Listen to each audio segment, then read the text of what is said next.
Morning, everybody. How are we doing today? It's Tuesday here in Minnesota. I started out to make an episode yesterday, and it just got away from me. It sprawled and sprawled and sprawled, and I kept pulling and pulling and pulling records to cover the subject matter properly. And at one point, I was like, "Dude, what are you doing?" It just got so expansive, and I know due to the subject matter, it's going to have a limited watchability, which I put a lot of work into this for probably not as many views as I would like, but at some level, I enjoy doing these things just to see all of it myself. And boy, you can really actually have epiphanies while you're compiling stuff for certain themes. I want to touch on something real quick. I was in one of the great record stores in Minneapolis this past Saturday after my gig, picking up some new kind of contemporary stuff that I wanted to fill in to add to my sets. I had really added nothing in during the pandemic, and you always need those few current things to really bring in a certain set of people in the room, and then they'll embrace everything else you're doing. And so I was in there looking for some kind of contemporary stuff, and I just was shocked by something. I remember I've shopped at this record store for 30 years, and I know for years when new releases came out, we're talking since probably 1995, the number of new releases on vinyl were so small, it was such a limited thing, that the chances of you having a used pressing in the mix with the new titles was just really rare. A new album only had 10,000 copies made or something. I don't know the numbers exactly. And so there was, which just wasn't enough in print for there to be a whole bunch of those titles used as well as the new at the same time, especially.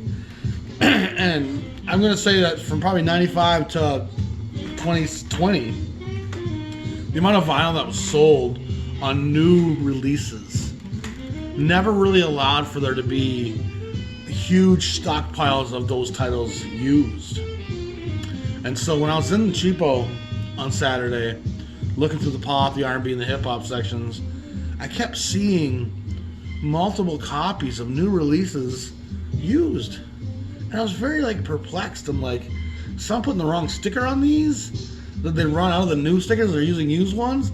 But there was price differences, even though the prices weren't used cheap. They were still less than the new. And I was like, what's going on? I asked the main vinyl guy, I'm like, how come there's so many used copies of some of these records? And he's like, he was kind of busy, didn't really give me a great answer. And it finally dawned on me.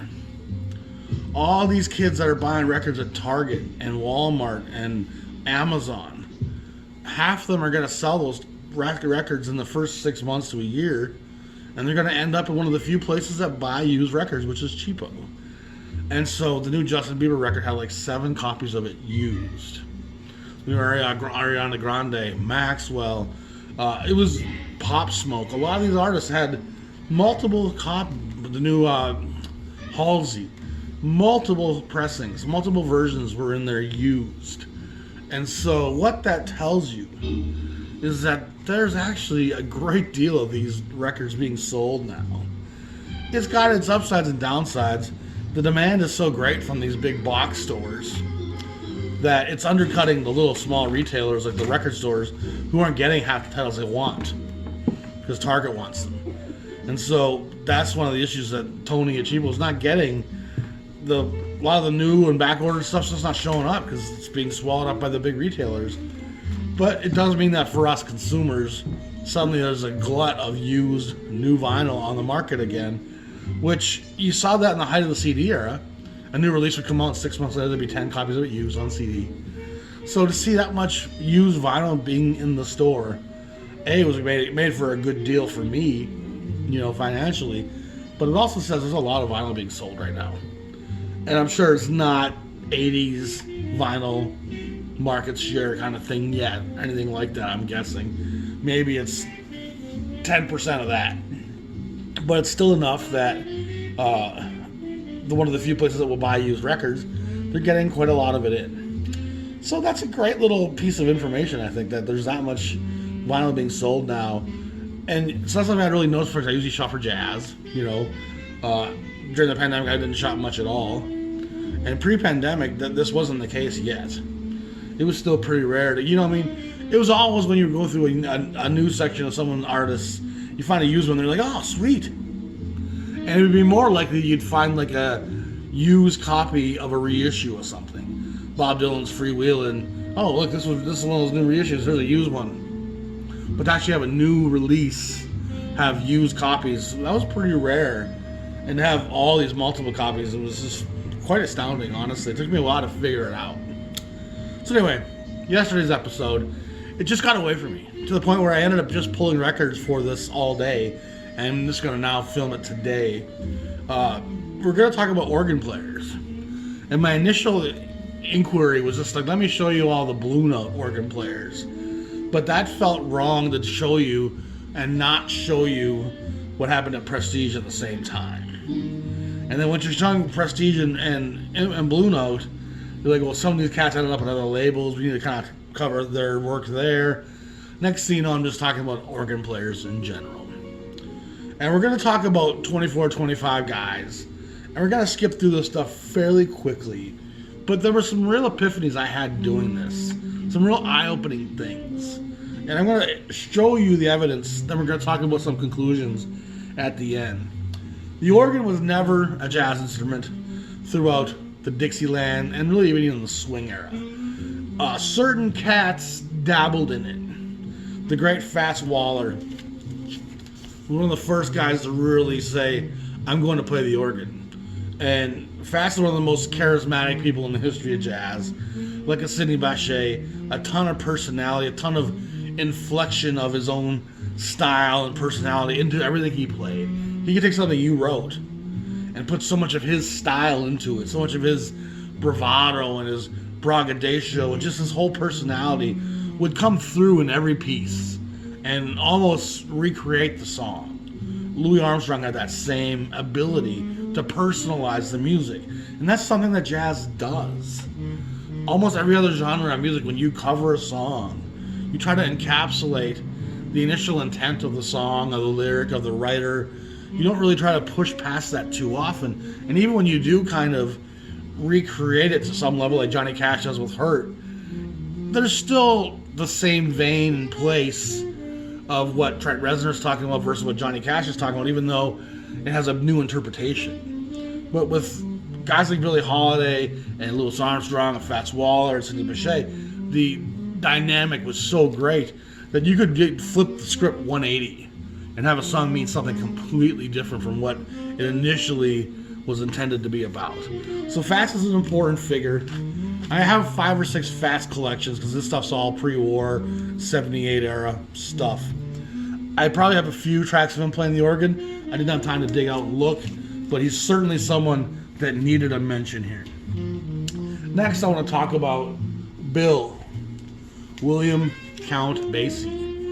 Basie was another cat that was kind of a natural to lend himself to the organ. Bill always had a kind of diminished, minimalist approach to playing piano. He wanted there to be lots of space for his horns and his rhythms and his punctuated things to happen. He didn't want the piano to ever be overbearing. He was very much a minimalist. He influenced Ahmad Jamal, who influenced Miles Davis. He influenced James Brown. He understood the importance of space and negative space in music. And the organ is not an instrument that lends itself to virtuosity, nor to tons of intricate, well-enunciated individual sounds. It's an instrument that's much more capable of playing chords, filling sounds, surging and swelling, but it's usually thick and fills up the space with minimal effort. You don't have a whole lot of organ soloists going on. Even back to the days of Waller and Count Basie, it wasn't really still an instrument that was going to become an instrument that you led solos from and really created that new platform for the instrument like Coleman Hawkins did with the saxophone or like Louis Armstrong did with the trumpet. That innovation was quite a ways away yet. But Basie here, this is the swinging count. This is on Collapse 706. great stuff. And he plays the organ on most of this record, if not all of it. And again, he's mostly just accompanying. And that transition from piano to organ is pretty natural, pretty comfortable for most guys. He dabbles in the organ off and on to his career. Here's a couple other examples. This is with Basses in the Bag. This is on Brunswick, a label he did a few records for in the early 60s. He played organ on this. This is Memories ad-lib, Joe Williams and Count Basie. A very minimalist approach to these songs by Joe, kind of just singing in kind of relaxed style, and the great Count Basie just kind of comping behind him. But we have to acknowledge Basie's contribution to bringing the organ into jazz, along with Fats Waller. They're probably the two guys that are really out there in front of this thing. Two of the guys that come along, probably in the 40s, and will show up again later once the organ revolution happens, are Wild Bill Davis. This is on Epic. And then the great Milt Buckner at the organ, rocking with Milt on Capitol. These are both early 50s recordings. Some of the recordings, actually, they're early 50s records. Some of the recordings actually might be earlier than that. But Milt was a great innovator, pushed the envelope, as does Wild Bill Davis. There are two names that we'll see again come back up here in a minute. So, the next rung in the ladder here was at King Records, a guy by the name of Bill Doggett. And Bill Doggett has a lot of pretty gals on his album covers. And we'll put a little Bill Doggett on right now.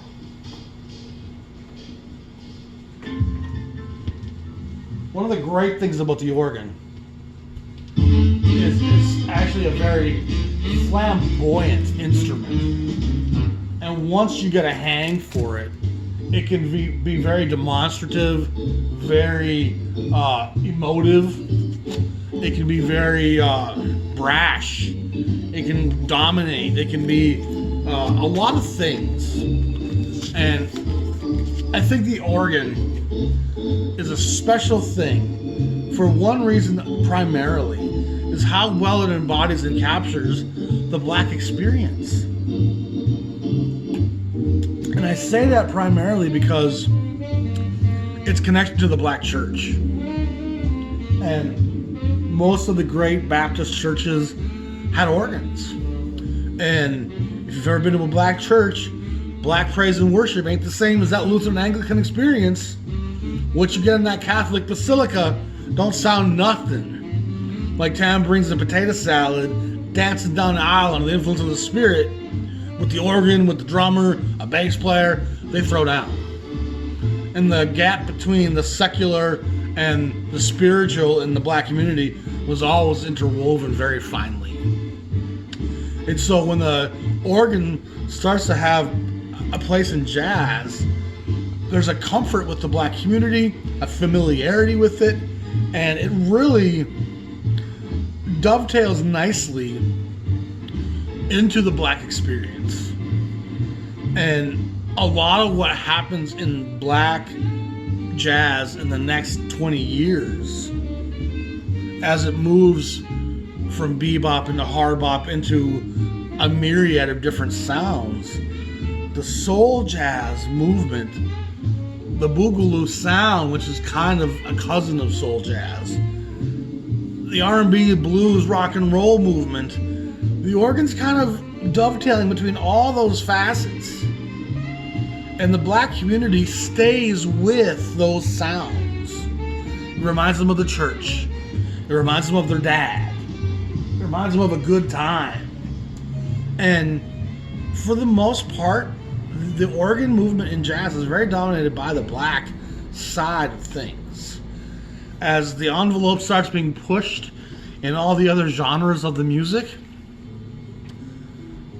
the white players were developing all kinds of new thoughts and sounds, and so are some of the black players, no question.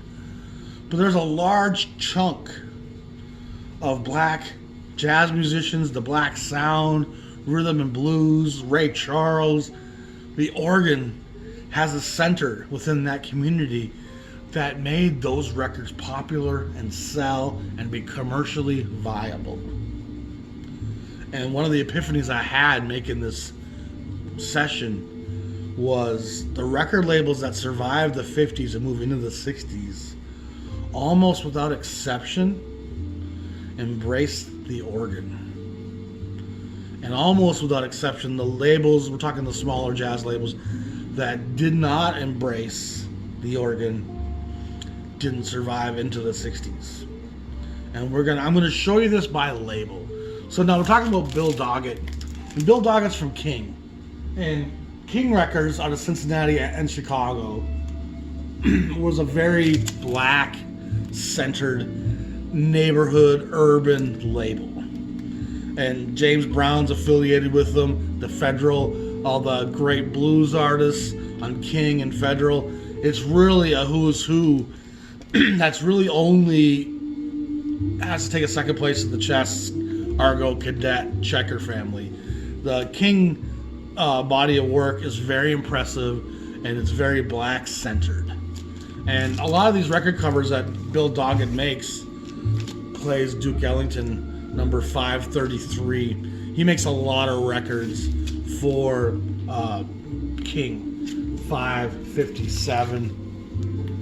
And looking at my notes here, he plays at King from 53 to 66 at least, and they're still putting out sporadic releases of his much later than that, even though I think he's probably moved on to a different label by that point. It's hard to tell sometimes. His releases certainly slow down. Swinging Easy with the Bill Doggett Orchestra. They knew how to make an album cover in these days, and they didn't have to apologize for it. Dance a While with Doggett. These were fun records. They were accessible records. They were bought by both black and white people for sure. On Tour with Bill Doggett, what a great album cover. Kind of reminds me of the Albert King record. Back with More, Bill Doggett. A little tongue-in-cheek play on the back right there. And so Bill Doggett at King was a door opener, and he's one of the guys that proves the pudding. King is selling a lot of Bill Doggett records. And when you're looking for King records, you're going to find Bill Doggett and Earl Bostic records pretty frequently. Earl Bostic was kind of a rhythm blues jazz guy, and Bill Doggett was that organ crossover R&B jazz guy. And those guys sold a lot of records for King. And a lot of them have multiple covers even. So it's another one you got to be kind of careful about. This one has an alternate cover. So Bill Doggett, again, there's still an innovation that's waiting to happen here. So there's an innovation waiting to happen in the music. The organ hasn't really taken that next step. It hasn't been Armstrongified yet. It's still kind of a rhythm instrument. It's still stating chords and, swelling and being thick and filling in space. Still has a rhythm and blues edge to it. And there's an event about to happen in 1955 that changes the organ forever. And it's a guy by the name of Jimmy Smith. And most of you are going to be familiar with Jimmy Smith. His run at Blue Note is legendary. And he's not an organ player. He's a bebop guy. And the story goes, he rents a warehouse, puts a B3 organ in there, and stays in there for 10 hours a day for a year to learn that thing, to reinvent that thing, which is exactly what he does. And when he comes out, he starts playing around the Delaware, Philadelphia area. There starts to be a bit of a buzz, and there's even a few labels interested in him. And lucky for us, Alfred Lion at Blue Note gets that guy signed. And so, in 1956, a long string of Blue Note Jimmy Smith records starts to show up. And they come out hard and heavy right off the bat. 1512, which makes it the 12th LP in the Blue Note series. The New Sound, A New Star, Jimmy Smith at the organ. 1514, so another one record later, The New Sound, A New Star, Jimmy Smith at the organ. Jimmy Smith on the organ, 1525. And the changes here are astronomical. Okay, it's not just Jimmy Smith gonna play a little bit of swelling organ to bring you to the church. He creates a new instrument, and there's not really this language in the organ prior to Jimmy Smith. And the dexterity that he illustrates, the absolute brilliance in his playing, it all kind of speaks about his personality. He referred to himself in the first person a lot. Jimmy gonna do this, Jimmy gonna do that. Alford had success with these records. This is 1529 and 1528, live, Baby Grand in Wilmington, Delaware. Beautiful old copies of those. He gets a lot of two-for sets, A Date with Jimmy Smith, 1548 and 1547. And the lineups on this is insane, with Blakey, Eddie McFadden, Hank Mobley, Donald Byrd, and Lou Donaldson. God, that's incredible. These are great records. If you want to hear the sound of Blue Note prior to Hard Bop, Hard Bop started to take shape here in 56. It's about to really take off. And there's elements of Hard Bop on these records, elements of bebop on these records, elements of rhythm and blues on these records. It's a real fusion, a new sound, a new exciting, pulsing, electric. It's exciting. And Jimmy Smith sells in the black and the white neighborhoods. The sound of Jimmy Smith, 1556. Jimmy Smith at the organ plays Pretty Just For You, 1563. 1585, number 1 and number 2, Small's Paradise. And so you can see here that in the 1500 series, there's over a dozen Jimmy Smith records, which is prolific in and of itself. And then they switch over to the 4000 sequence, as we know. And Jimmy Smith, House Party, Jimmy Smith, The Sermon. These are two of his finest efforts. They find him in just a wonderful place. His confidence, his showmanship, his dexterity, his musicality. It's never just, I'm going to play a whole bunch of notes. There's always a groove to it, a rhythm to it, a pulse to it, a sexuality to it. It just really transcends and changes the jazz landscape. And make note of this. There's no other label doing organ jazz in 56. There's really not. We're going to go through this and you'll see. Crazy Baby, 4030, Incredible Jimmy Smith, probably 57 right there. 4050, Home Cooking. Great album covers here on these records. Midnight Special with Stanley Turrentine, Kenny Burrell, and Donald Bailey. Fantastic. This is the other side of Blue Note, you know. Jimmy Smith plays Fats Waller. Remember I told you Fats was one of the first organ guys.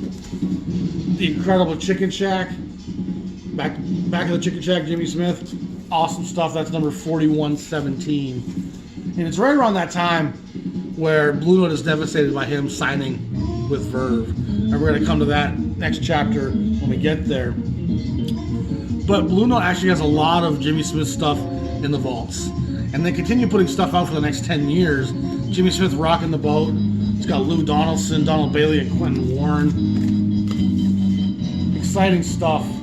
And we're going to run through these last Blue Notes here. Jimmy Smith Prayer Meeting with Stanley Turrentine. Fantastic. The Incredible Jimmy Smith, Kenny Burrell, Philly Joe Jones, Soft as a Summer Breeze. 4235, The Incredible Jimmy Smith Bucket. Moving on. Number 4255. And of course, he's already moved on by this point. The Incredible Jimmy Smith, 4269, Open House. And this one comes out much later in Japan. Jimmy Smith Trio plus Lou Donaldson. All these records are just breathtaking. And the run of Jimmy Smith's success at Blue Note in the late 50s, it really changes Blue Note's fortunes. And there's not really a lot of competition for what Jimmy Smith is doing at that point. That's kind of one of the interesting things, is like there's Jimmy Smith selling organ records, and there's really nobody else. And the first label to really kind of embrace and say, yeah, let's give it a shot, ends up being Prestige, which we're going to talk about in a second. First, let me show you what Blue Note does when Jimmy Smith leaves. And there's few examples clearer in jazz of how one guy comes along and changes the landscape. And in order to try to replace Jimmy Smith, which they never really were able to do, they signed Babyface Willette. Great player, disappears quickly off the scene. 4068, 4084. These two records are great. Grant Green's on both of them. He is awesome rhythm and blues, wonderfully shaped, sounding organ. But he's not long for the industry. And then they signed John Patton, 4130. Along Comes John, fantastic. Big John, Big Blue John. This one wasn't issued initially, but it did come out later down the road. You can tell by the cover. Big John Patton, The Way I Feel, 4174. So Blue Note's desperate to recapture those sales. Big John Patton, Oh Baby, 4192. This puts these, Patton's at Blue Note from 63 to 70 is his kind of reign there. Big John Patton got a good thing going. Let him roll. That certain feeling. So even after the sale, 4306 Understanding, they kept him around, United Artists did, because he sold records. John Patton, Accent on the Blues. So he's a big part of replacing Jimmy Smith at Blue Note, but no one really was able to do it. Not capture the sales, and these players are all imitating Jimmy Smith. Some tend to be more rhythm and blues and groove based. Some tend to be more about the virtuosity, and I'll highlight some of those as we get to them. Freddie Roach, another guy they signed. So Willette, Patton, now Roach down to earth, 4113. Freddie Roach is there from 62 to 64. Mo Greens, please. Brown Sugar, Freddie Roach, 4168. And then All That's Good, 4190, Frederick Roach. So you can see his 4 records that come out in 62, 63. Patton's there, Babyface Willette's already come and gone. Blue Note's still trying to recapture that. They signed a kid by the name of Larry Young. And Larry Young is kind of a new wave of player. He's embracing some of the avant-garde sounds. He's definitely a very dexterous player. Unity's a great record. A lot of the people who don't like organ jazz like Larry Young records. Of Love and Peace. This is a pretty intense album with a lot of interesting sounds that you don't hear on organ records very often. Contrast, Larry Young. 4304, Larry Young, Heaven on Earth. And so Larry's there at Blue Note from 64 to about 69. So that's a lot of guys are trying to fill that gap with the great Lonnie Liston Smith, another fantastic organ player who comes to Blue Note. I think he comes there like 65. 67 he shows up, so pretty late, right around the time of the sale. Ruben Wilson, this is the 7th organ player, 4317, 4295. Both after the sale as well to United Artists. So that's 7 organ players at Blue Note trying to fill the shoes of the departed Jimmy Smith. Now, simultaneously to what's happening at Blue Note in 58, Prestige comes to the plate and they signed young Shirley Scott. And I want to show you a different album cover first of all. This is our first one. Great Scott.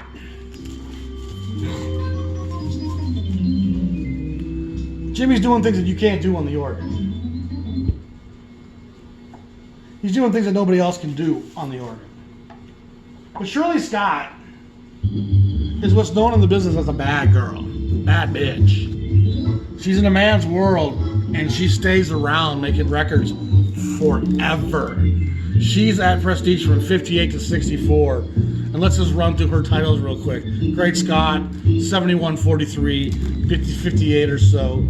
She has one of their first early Moonsville 5, Moonsville 19. She gets 2 of those. And then here we go. This is Eddie Lockjaw Davis and Shirley Scott. They're built together. And one of the things about Shirley Scott is I didn't really pull all of her work with Lockjaw Davis and all of her work with Stanley Turrentine. She makes a lot of records with those guys.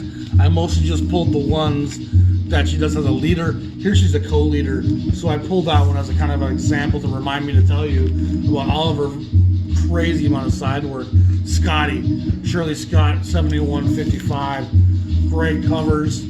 Shirley Scott, Scotty Plays the Duke, great album cover.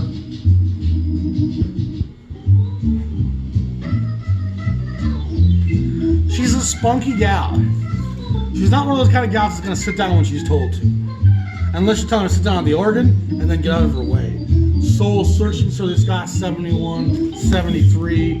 Mucho Mucho, Shirley Scott with the Latin Jazz Quartet. This is just great stuff. And the great thing about Shirley Scott records, you can find them for cheap. They sold well, once again. Shirley Sounds, Shirley Scott. Hip Soul, 7205. Pushing into the early mid-60s now. Hip Twist, Shirley Scott, probably 63. Shirley Scott plays Horace Silver, fantastic. Shirley Scott, Happy Talk. Just a great body of work. And it kind of embodies what Prestige is about at this point in the 7000 series. The Soul is Willing with Stanley Turrentine.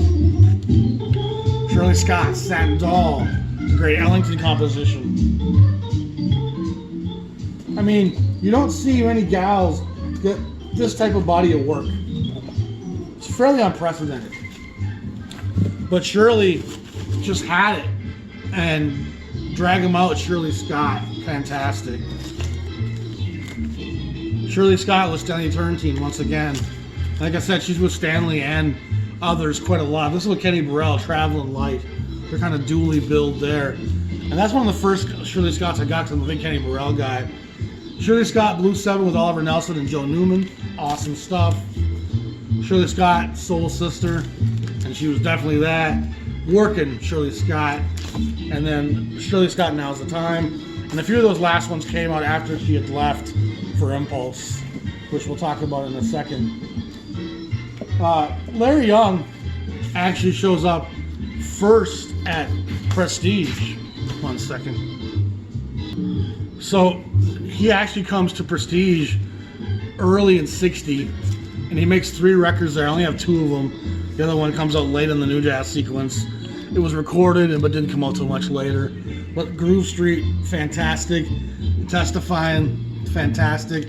And these are more traditional organ, you know, the modern sound of the organ, but they hasn't really started experimenting with some of the sounds that he comes out with at Blue Note.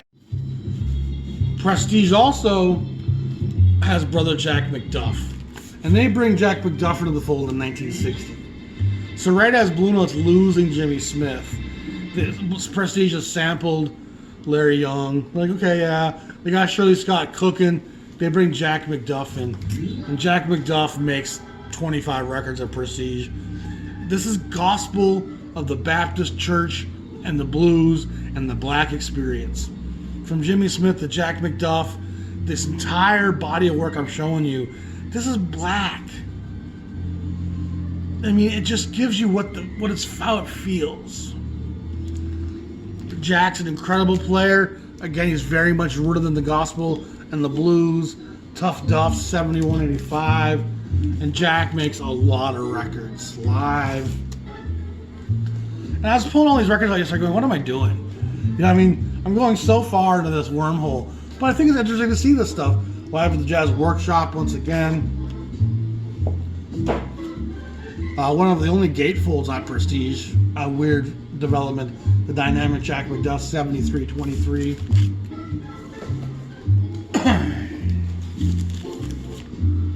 Brother Jack McDuff Prelude. Together Again, Willis Jackson with Jack McDuff. And Jack has a number of those Together Agains with Willis Jackson. Brother Jack McDuff's Silk and Soul. This is the sound of black jazz in the 60s. This is the sound of Prestige. This is the sound of Blue Note. Walk On By, Brother Jack McDuff. They enjoyed taking songs from the pop idiom and reproducing them with this jazz soul sound. Brother Jack McDuff's Soul Circle. These are getting later into the 60s now. Brother Jack McDuff, 7642, I Got a Woman, the great Ray Charles song. And then he moves to Atlantic, which we'll talk about that in a minute as well. The next guy that comes along is the great Johnny Smith. And there's a guitar player by the name of Johnny Smith at Roost. And there's also a great organ player named Jimmy Smith. So to avoid that confusion, he ends up becoming called Johnny Hammond or Johnny Hammond Smith. And this guy is an incredible player. And along with Don Patterson, to me, he's the two guys. And there's a couple other ones as well, but these guys can really challenge Jimmy Smith in a duel if there ever was such a thing. They're great players. Now That Good Feeling, New Jazz, and Johnny Hammond. Some of his stuff at Prestige is on New Jazz. Some of it is on Prestige. Why they chose the different labels, I'm not sure. But this is Talk That Talk, Johnny Hammond Smith. Got something Oliver Nelson.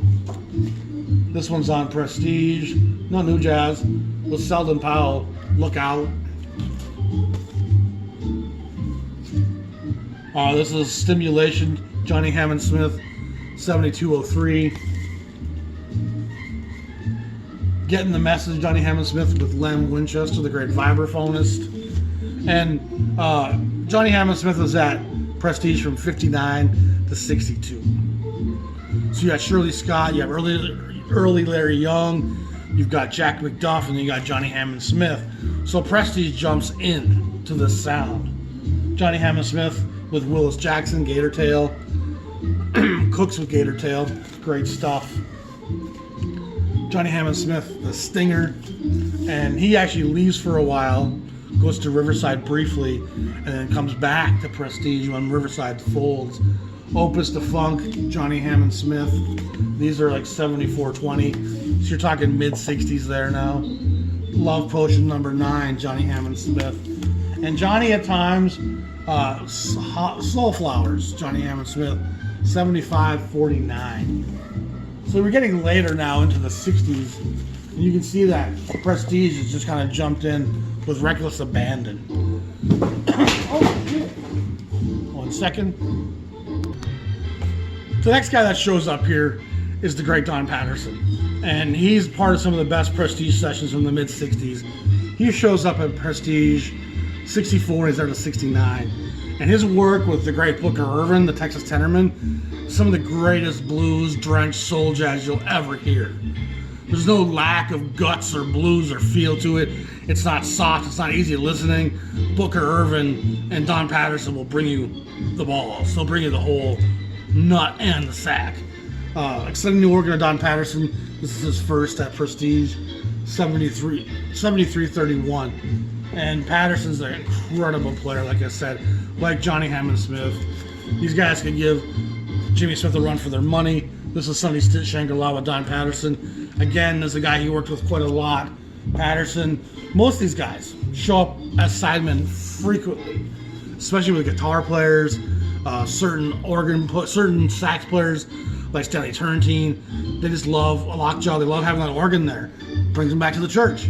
Hip Cakewalk, great album cover. The Flatiron Building there in New York. 7349, just north of the Village.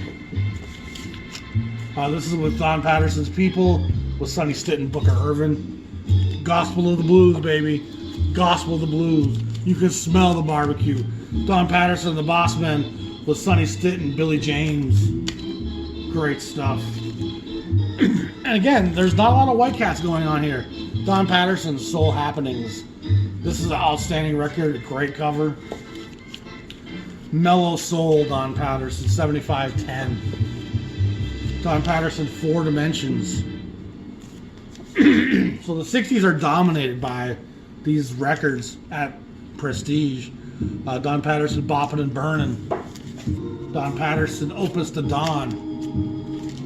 Don Patterson, Oh Happy Day. That's 7640. And then Don Patterson tune-up. This is 7852. It was pushed it pretty late, like 69, maybe even 70. And they're not done here. All in all, there's 9 guys who make a living playing organ at Prestige in the 60s. Richard Groove Holmes. This guy's another great, fun, swanky player that loves to play kind of a lighter side with a lot of groove and feel. He's at Prestige from 65 to 68. Groove Holmes. Richard Groove Holmes, Living Soul. Recorded with live at Count Basie's Living Soul. Misty. Richard Groove Holmes. Richard Groove Holmes, Spicy. And then Groove Holmes, Get Up and Get It. This is number 7514. So again, just an incredible body of work here at Blue Note and at Prestige on these organ guys. Freddie Roach, who we talked about at Blue Note, he comes over to Prestige and makes a couple titles. He's at Prestige 66 and 67. So his work at Blue Note was in the early 60s. He comes to Prestige later. Charlie Erlin shows up in the late 60s at Prestige. He makes a couple great records. Another great player that will take us into the 70s on the organ. And then last but not least here, a pretty tough record to find and kind of expensive actually, is Sure Enough by Sonny Phillips. This is 7737. Joe Jones, Houston Person, Virgil Jones, Bob Bushnell, and Bernard Purdy. Swinging, grooving, just syncopated, pulsing, black, sexual gospel of the blues. And so, Prestige and Blue Note both embraced the organ, and they both lived well in the 60s. You know, not to say that Blue Note didn't have its financial troubles, because they did, and Blue Note was definitely pushing the envelope more than Prestige does, especially by 62, 63, once the New Jazz imprint kind of disappears. Bob Weinstock is definitely keeping it in that soul jazz vein throughout the mid-60s and hiring all these organ guys. And Blue Note's kind of trying to do a little bit of both, but it's the organ jazz stuff that's keeping Blue Note afloat. And it obviously does really well for them. So as I mentioned a minute ago, Riverside signs Johnny Hammond Smith in 62. And he's already done some great records at New Jazz and Prestige.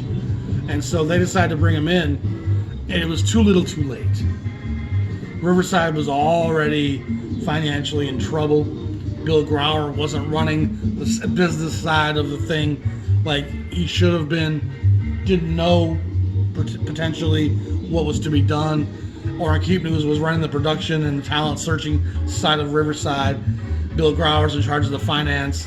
And when Bill Grauer suddenly dies in 62, Riverside's kind of forced into foreclosure, and they shut their doors, and we lost that third great New York label.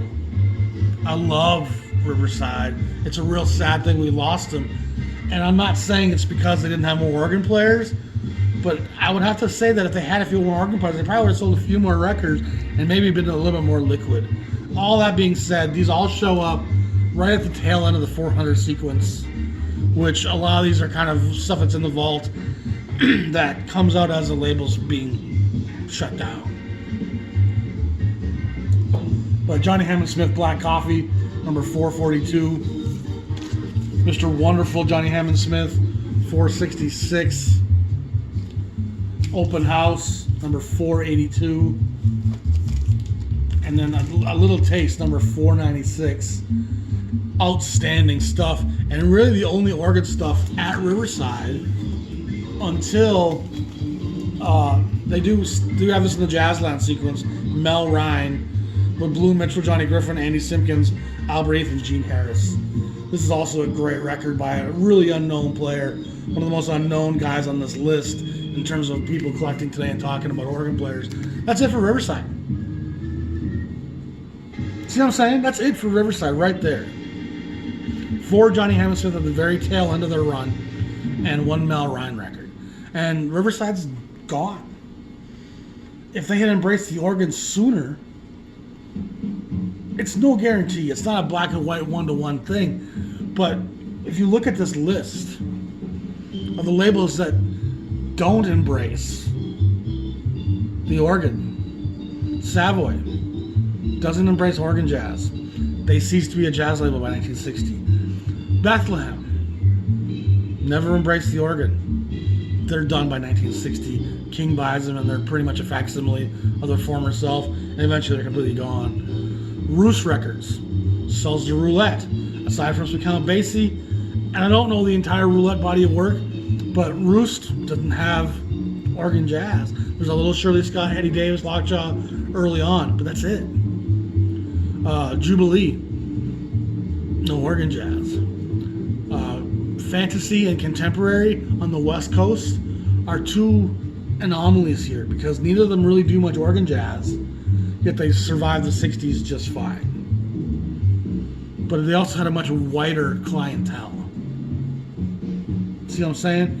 Emercy never embraced organ jazz. You would think Black Chicago, Mercury Records, Emercy didn't embrace organ jazz. And by 1960, Emercy's shut down. It's all the jazz that's left on Mercury just stays on the Mercury imprint. It's kind of interesting. The labels that survived the 60s did so through organ jazz. And I didn't even know this quite the same way. Yesterday, it was really fun going through my shelves. I went through all the great labels, their entire discographies, flipping through them. And you can learn something just by doing that. Every time I do that, go through Blue Note, Prestige, Riverside, every one of these labels from front to back, flipping through their entire discographies, because I have most of them, as most of you know. You just glean little tidbits, like, oh wow, I see the timelines here. It all kind of, in my mind, there's a trigonometry to it that I just see things happening and unfolding. And it's a lot where my insight comes from. Prestige, Blue Note, embraced the jazz organ, the black community who loved it, and they made it through the 60s. I don't think it's a coincidence. Bill Doggett at King, they did well with the organ. We're going to see that Argo in Chicago does well with the organ. Let's talk about Chicago. Chicago jazz. One second here. So we mentioned early on about Milt Buckner being one of the great innovators on the organ. And in the 60s, they bring him back to Argo. And he makes this fantastic record we're playing right now, Midnight Mood, which shows you a little strip of Chicago there, some car headlights. It's so gutsy. It's so the urban gospel of Blackademia. It's just filled with space and pulse and sound. And there's some virtuosity in play here. But he's not Jimmy Smith necessarily, where he's going to tear the hooves off the beast. I love Milt Buckner. I especially love that record. You can find that for $10. And it's a gorgeous rendition of Chicago organ blues. Please, Mr. Organ Player, Argo 670. These Argo records all take place in the late 50s and show you that Argo was kind of recognizing as well the demand for organ jazz in the black community. Mighty High, 660, Milt Buckner. And Milt does have other stuff as well at Capitol and a few other labels early on. And then I think he plays piano quite a bit as well. Milt's a pretty multi-talented guy. Again, he moves on, and then in 61, Babyface What, who made those two records at Blue Note, makes these two records for Argo. And these are outstanding. Chicago Gutter, Spirit Church Bucket of Chicken Blues, organ jazz records. Babyface What, Behind the Eight Ball, and Mo Rock. These are fun Argo Chicago blues. And then, not to be outdone, they bring in a guy by the name of Sam Lazar. And Sam Lazar, they're not even kind of ashamed to say it. We're going to be doing kind of a little bit more accessible stuff here in 6062 with Sam Lazar. Two of them end up in the 4000 series, which always has a little more pop to it.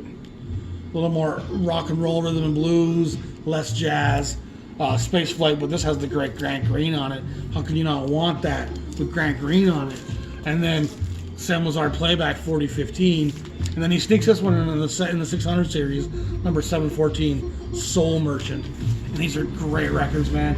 You can't even pretend these aren't fantastic. I love all these Argo records. And then 63, 64, I think there's a couple more of these records to come, is Odell Brown and the Organizers, Ducky, and Raising the Roof. Great Chicago blues quartet, Gospel of the Organ. And like I said, there's a few more Odell Brown records that come out after, later on in the 60s I don't have. So Argo is definitely a part of the organ jazz movement with those four guys. And funny enough, Argo survives into Cadet, but Cadet survives. And Argo didn't fold because of sales. Argo had to change its name because of a lawsuit, because there was a UK label named Argo. And so they had to change that sequence to call it Cadet. All was part of the Chess family, though. And they survived the 60s standing strong, and they did organ jazz. Everest Records, a little East Coast label that does some really interesting stuff. They signed up Wild Bill Davis, who we talked about very early on.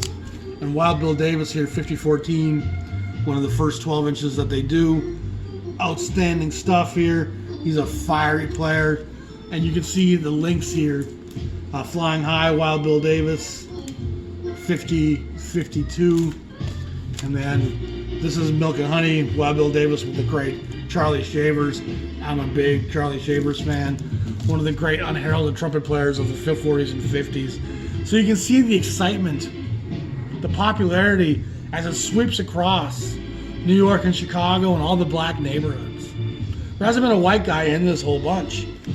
To prove my point with Savoy, Savoy has no organ. They do allow two things that come out on Regent, their kind of sister side label, that has stuff that's a little bit tougher to define. Boy's playing some stuff right there. He's got that junk going. But they allow the jazz organist Doug Duke to make a record at Regent. He's a fine little player. Might even be a white dude by the looks of it. Not someone you've ever heard of. And then this is Organ Suite and Swing with, I think it's from 78 is what it is. And there's 3 or 4 tracks by each guy. Milt Buckner, Bobby Banks, and Vin Strong. The other two guys I've never even heard of. Rare, Regent, Savoy. That's it. And these are both, that's probably 1956. That's probably 56 as well. So Savoy didn't really think that organ was going to have a future, and ends up Savoy didn't have a future. I mentioned Bethlehem didn't embrace the organ. And Bethlehem sells to King, and eventually King is putting out back catalog on the Bethlehem imprint that Bethlehem no longer has anything to do with. Gus Wilde's gone. Bethlehem's not Bethlehem anymore. And at the very end of the Bethlehem 6000 series, almost all those last 25 titles or so, that's King stuff. That's just being put on Bethlehem.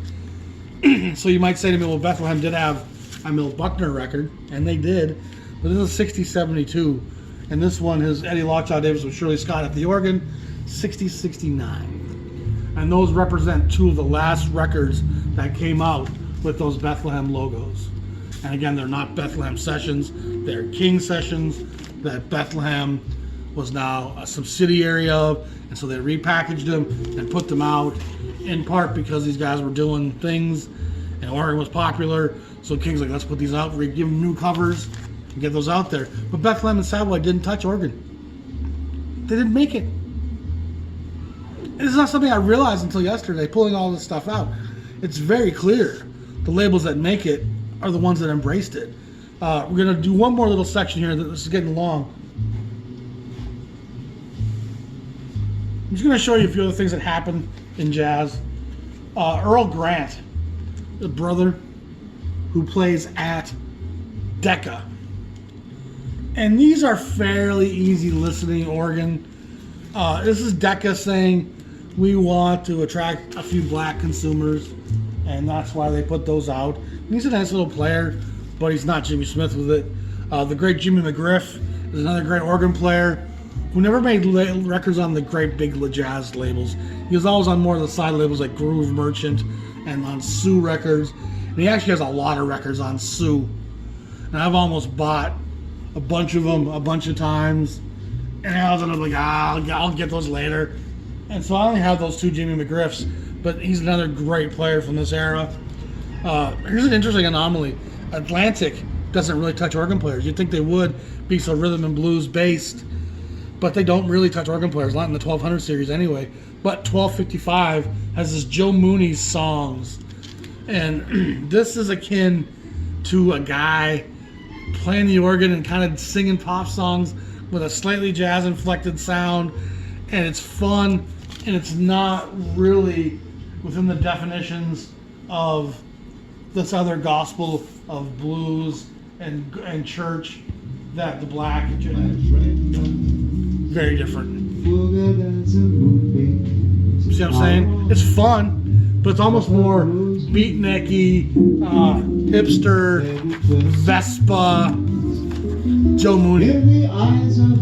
And this doesn't sound like nothing like the Black organ records that we've been talking about. It's a whole different beast. And Atlantic was very charismatic in their willingness to tackle and try different things. In the same era, they're doing early Ornette Coleman, great John Coltrane, Charles Mingus. They're doing blues and rhythm and blues in the 8000 sequence. Big Joe Turner, Ray Charles. It's an amazing body of work that Atlantic's doing. But they're also doing a lot of weird one-offs and are willing to try almost anything. So there's not a consistent Atlantic sound per se, which allows the license for them to do stuff like this. And it's a fun, very light, carbonated beverage. Speaking of Atlantic, they don't really come back to organ though until the mid to late 60s when they realize that organ's selling, and they end up signing Jack McDuff away from Prestige. And there's a few more of his records I don't have yet. My Atlantic discography starts thinning out around 65, 66. So there's a few more titles of his I want to get. There's one called Tobacco Road, which I always think I have it and I don't. But so Atlantic, they survived the 60s just fine, but they did a lot of different things as well besides just jazz. And their jazz imprint starts shifting very much to soul jazz and the softer sounds of Les McCann and Eddie Harris. That's where Atlantic was doing jazz best. Now, a guy I need to talk about is the great Paul Bryant. And he only gets a few records here at Pacific Records. And Pacific is the one label on the West Coast that says we like organ. And we think organ matters. And Pacific has quite a few black players, especially compared to contemporary and fantasy. And notice organ shows up. Paul Bryant with Curtis Amy. And anything with Curtis Amy and Paul Bryant, you need to have these records. They're outstanding. They're some of the best organ jazz that was ever made. Meeting here, Curtis Amy and Paul Bryant once again.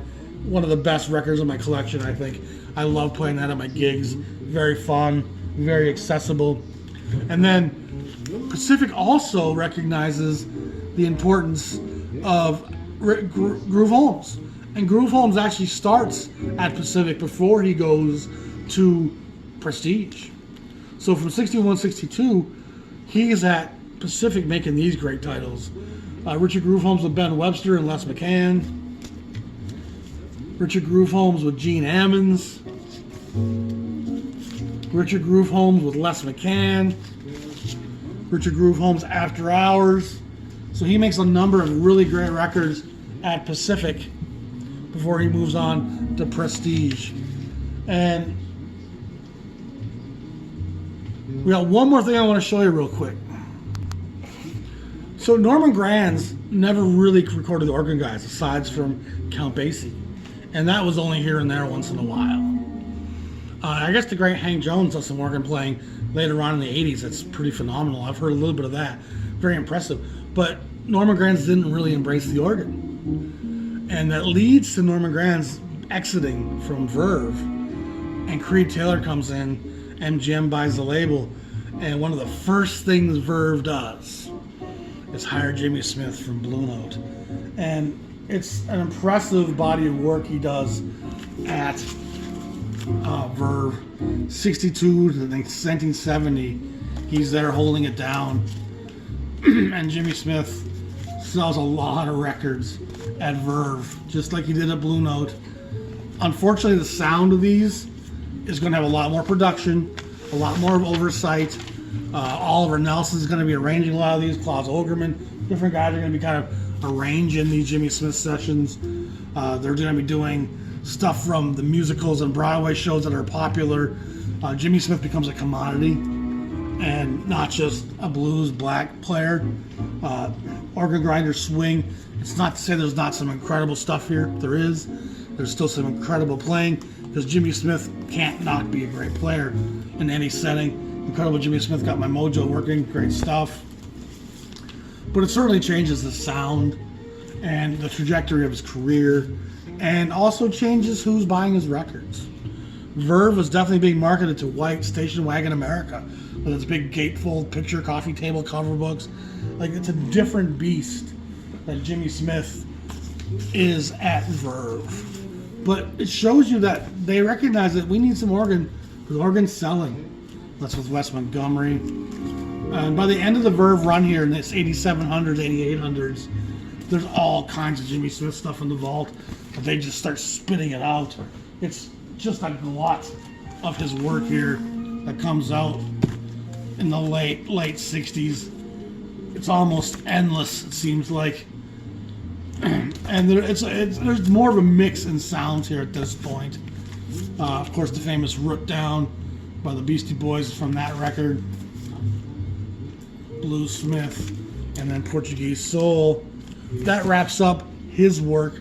And then they also sign, in part because of the Brazilian thing, Walter Wanderley. He's the last organ player we're going to talk about today.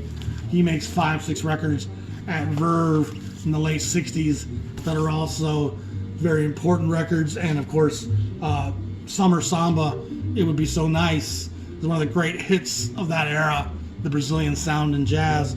And that's Walter Wanderley. Most people don't know that. And then last, Impulse, founded by Creed Taylor. He goes on to Verve to change Verve's trajectory. Impulse moves on to Bob Thiele, and Bob Thiele says we need organ. And they're actually the one that steals Shirley Scott away from Prestige, and they bring her over at Impulse, and she makes a dozen records here. Oh, Count Basie makes this great record also, where he plays organ on that. But Shirley Scott, number 51. Oliver Nelson, again, these are going to have more production to them because they're at this next mid-level label. It's not just play black blues, which she does on some of these. But when you see Oliver Nelson, which he arranges those first couple, there's going to be some orchestral parts, and the ego of composition is going to infiltrate some of these records. This is recorded live in the front room. That's a great record. So, Latin Shirley Scott. So this is the organ jazz that sweeps the country in the 60s, starting with Jimmy Smith in the late 50s. And again, it's just really insightful when you look at this. And it's not a one-to-one direct thing. I'm not going to claim that it is. But the labels that embrace organ jazz, for the most part, survive the 60s. Blue Note, King, Argo, Prestige, Impulse, Verve, Pacific. The labels that don't embrace the organ of that era, almost all of them disappear, from Riverside, Savoy, Bethlehem, Roost, Jubilee, Emercy. It's a pretty stark, and I said the only two examples that are big labels in that era that kind of didn't need organ and did just fine was Fantasy and Contemporary, and those were mostly being bought by white people, and it changes what their demographic needs were. So people want to talk about the origins of jazz and how black it is. If you dismiss organ jazz, you're dismissing not only the blackest part of the organ of jazz in the 60s, you're also dismissing the very fabric, that kept most black jazz record labels around. That's important. Most of these labels would have disappeared, dried up much before they did, had not organ jazz, soul jazz, and the sounds of the boogaloo and that R&B rock and roll crossover sound came to the fore and saved it for the jukeboxes in the black neighborhoods, and the white kids loved it too, and those labels all thrive into the 60s and beyond. Didn't know that till yesterday. And I'm not saying it's a direct one-to-one thing. I'm not saying you had to have organ to survive, but it certainly seems like it definitely helped. So that was a lot of work. There's a lot of records being pulled. I got to put them all back now in their chronological sequences on each label, which is going to take some time. But I wanted to do a good overview of this. And in doing so, you learn stuff. You can do a quick little thing and maybe learn something, but it's when you really dig deep that you can really get a concept of what's happening. I don't know if anybody's seen the movie Swingers. Great film, Vince Vaughn, Jon Favreau, about the failed love lives of most of us, and so much is relatable. But there's a place in Hollywood where they keep going, where there's some guy on an organ and a gal on the drums, and the two of them are just, he's on the drums and she's on the organ. The two of them are just kind of doing covers of Staying Alive and other kind of songs, just the two of them. And this kind of reminds me of that schmaltzy organ, piano, room, lounge. Just fun. But again, how different is this white cat, Joe Mooney, versus all that black stuff we've been listening to? So I'm going to let that be the episode. It's an hour and 6 minutes long. I'm not sure if I'm going to split it in half or not. We'll see. Y'all be safe. Have a good day. Check out the merch store. Thank you, Patreon.